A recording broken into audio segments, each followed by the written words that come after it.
Hello friends, welcome back to my channel.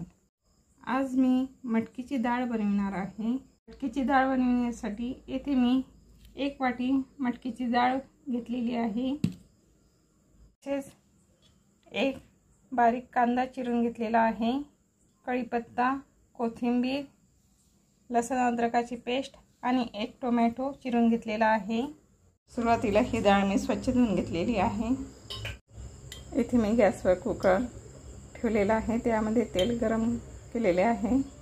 तेल छान गरम झालेलं आहे। यामध्ये मोहरी टाकून घेतली, कढीपत्ता, चिरलेला कांदा छान परतून घेतलेला आहे। यामध्ये लसूण अद्रकाची पेस्ट, कांदा आणि लसूण अद्रकाची पेस्ट तेलामध्ये छान परतून घ्यायची।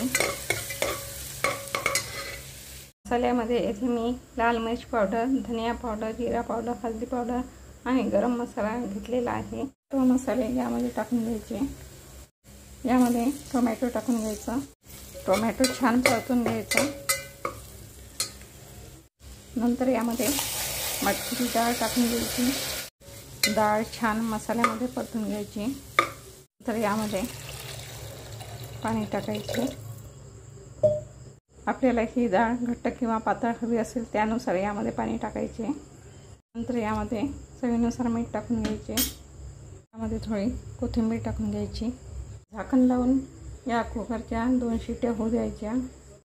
कुकर झालेला आहे, तुम्ही बघू शकता। डाळ छान शिजलेली आहे। अशी ही टेस्टी डाळ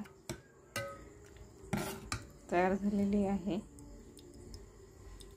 त्या भाज्या खाऊन जर कंटाळा आला असेल तर अशी ही मटकीची डाळ करून आपण नक्की खाऊ शकतो आणि ही डाळ पटकन तयार होते। अशी ही मटकीची डाळ तुम्हाला जर आवडली असेल तर माझ्या रेसिपीला लाईक करा, शेअर करा आणि माझ्या चॅनलला सबस्क्राईब करायला विसरू नका। तुम्ही माझा व्हिडिओ बघितला त्याबद्दल धन्यवाद।